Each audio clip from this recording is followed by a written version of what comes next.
Breaking news, April the 6th, 2025. Man slashes children with meat cleaver.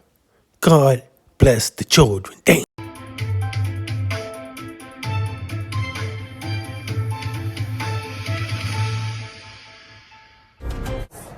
The information I'm about to provide is preliminary and it is, of course, subject to change. At approximately 10:15 this morning, a heartbreaking call came into 911 for an assault in progress. The 11-year-old caller stated that she and her siblings had been stabbed by her uncle. She did not know her address. Quick-thinking police communications technicians at the 911 call center use the technology at their disposal to get an address from the location of the phone that the child was using. Based on that information, officers responded to 1671 84th Street in the confines of the 6-2 precinct. When officers and EMS arrived, they were let into the first floor by an uninjured child and led into a small vestibule facing 2 more doors. At that point, they heard screams coming from behind the door to their left and immediately began forcing their way to the apartment, kicking down the door. Once they entered, they encountered a man standing near the entrance holding a large meat cleaver covered in blood, and they could see blood on the floor and the walls of the home. The officers ordered the man to drop the weapon several times. He refused and advanced towards them.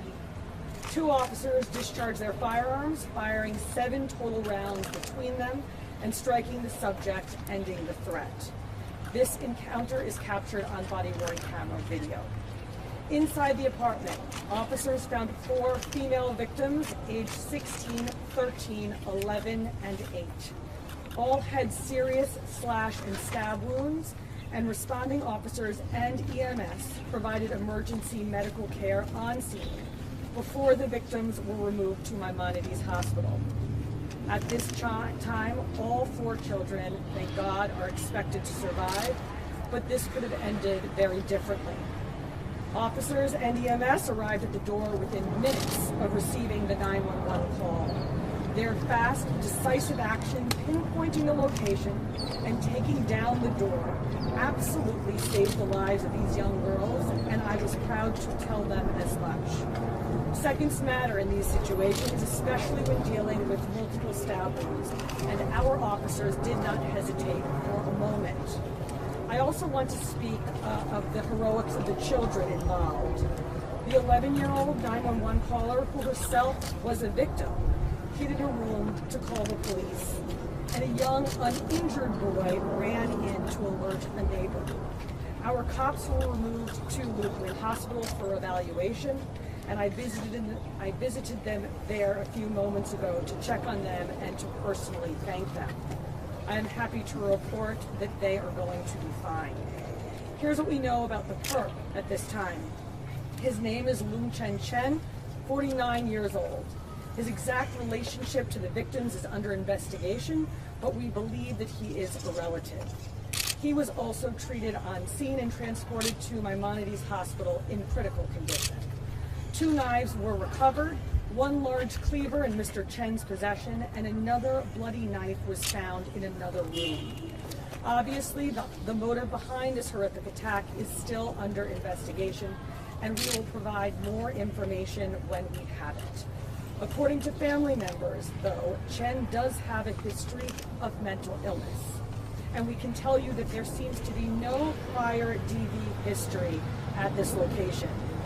But here is the bottom line.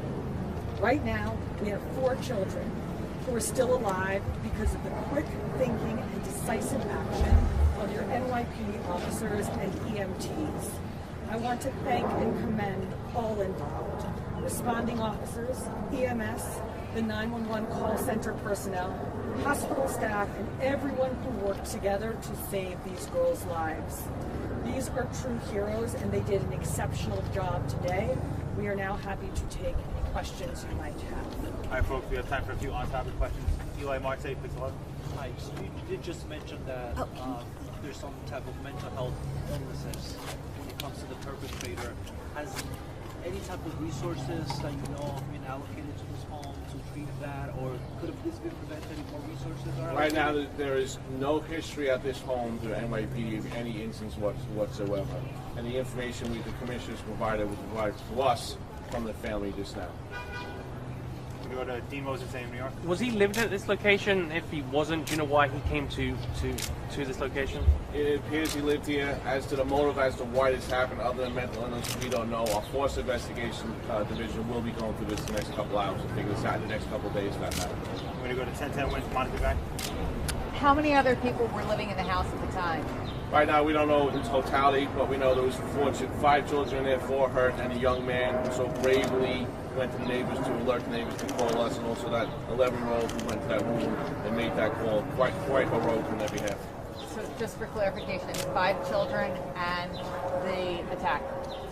5 children, 4 hurt. One's a young man went to the neighbors, and the attacker. You're correct. Any other questions? Was one of the people, Kevin Sheehan here. was one of the people that was attacked the babysitter as far as you know? We're going to work through that as to exactly who was suing that apartment. Any other? I'm going to go to. Where were the WBC. parents of the kids? Well, this might be the father of some of them or the uncle. Again, we're going to work through that, and we believe the mother was out of the house. All right, folks. Thank you very much. Thank you for your time. Thank you.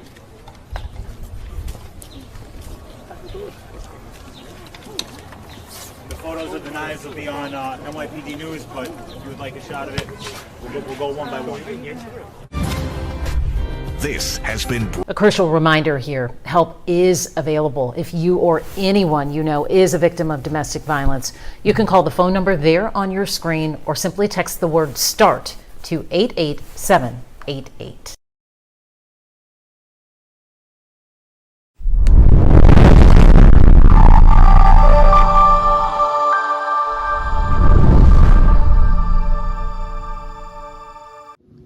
Thanks for watching.